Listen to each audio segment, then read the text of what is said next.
Assalamualaikum warahmatullahi wabarakatuh. Berita Masjid Fatimah Umar dijual.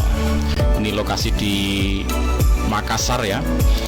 Informasinya ada hargai 1,5 miliar. Informasinya ada hargai 1,5 miliar. Terus tidak deal, kemudian 2,5 miliar. Ada yang informasi masih simpang siur, ada 3,5 miliar nih ya.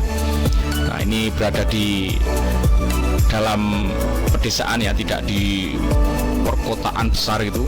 Dan harga ini harga yang ya bagi para orang yang mau beli ini masuk yang enggak masuk akal ya, terlalu mahal ya. Nah, ada informasi kalau dulu pas awal kalau dihargai 1,5 miliar itu namanya nggak boleh diganti ya, tetap Fatimah Umar. Kalau mau belinya 2,5 miliar baru silakan mau diganti nama. Wah, ini sebenarnya ada unsur kenakalan ya.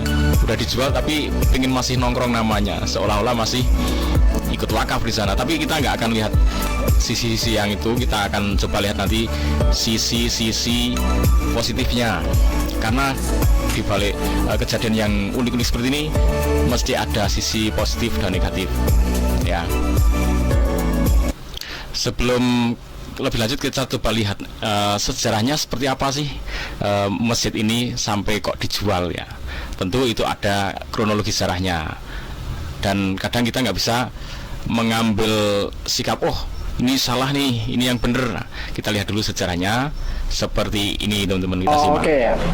Jadi dulu bukan masjid ya. Iya. Ya ini anggap sebagai musola ya. Musola. Itu kurang lebih mungkin tahun 99 atau 2000 ya. Kira kurang gitu ya. Itu dengan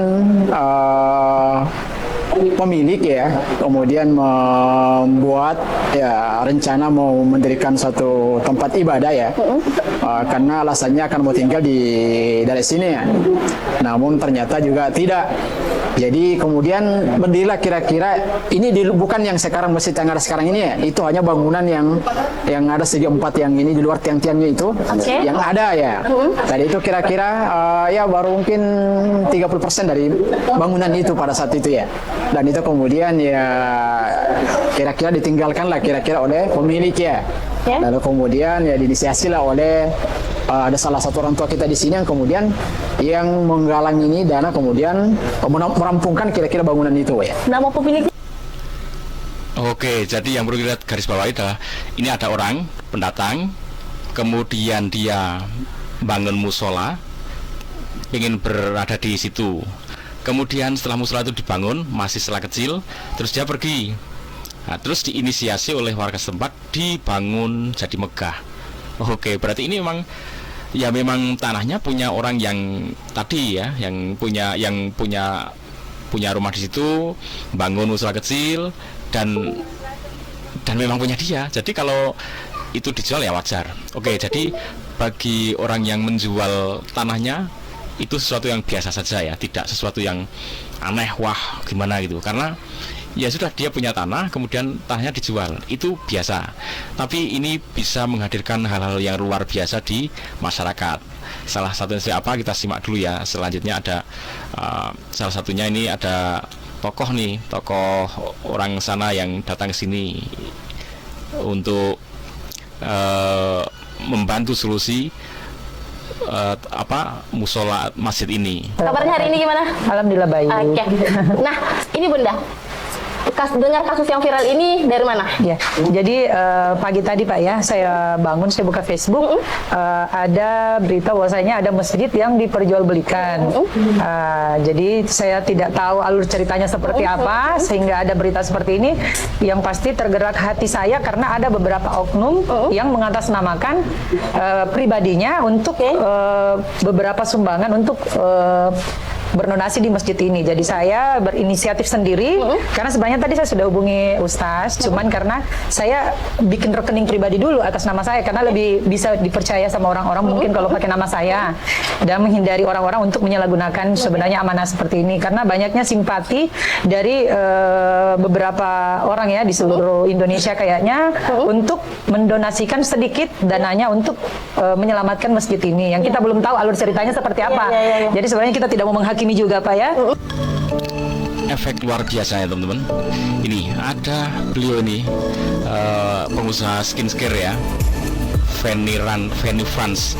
Nah ini jadi, dan banyak orang-orang yang seperti beliau ini yang tergerak hatinya untuk berdonasi untuk menyelamatkan masjid ini agar tetap bisa digunakan sebagai tempat ibadah. Nah itu sesuatu yang keren teman-teman, sesuatu yang keren. Jadi bagi orang yang punya tanahnya dijual itu ya biasa saja, dia tanahnya tadinya karena orang bikin musola pribadi ya baik-baik saja, kemudian ada orang yang ikut menggunakan, terus dia pergi malah dibesarkan ya, mungkin ada sisi miss ya di situ ya, karena itu sudah ada kalimat wakaf atau nggak tahu kok dibesarkan, itu saya nggak tahu, tapi ini menjadi sesuatu yang keren karena orang-orang itu jadi jamaah pun tergerak bagaimana supaya bisa membebaskan lahan ini untuk bisa tetap beribadah, sementara ibadah itu urusan yang luar biasa antara hamba dengan Tuhannya. Nah kemudian ini juga memang ada sisi-sisi yang membahayakan. Begitu ini menarik simpati masyarakat yang sangat besar, itu banyak digunakan juga oknum-oknum yang menggalang dana untuk pembebasan ini. Ini informasi yang sangat empuk gurih ya. Nah makanya ini beliau tokoh ya. Malah beliau sudah menyiapkan uang, saya ada secara pribadi 1 miliar, misalkan dihargai 1,5 miliar, tinggal ngajak teman-temannya untuk ikut berdonasi 1,5 miliar untuk membereskan itu, dan itu sangat keren memang.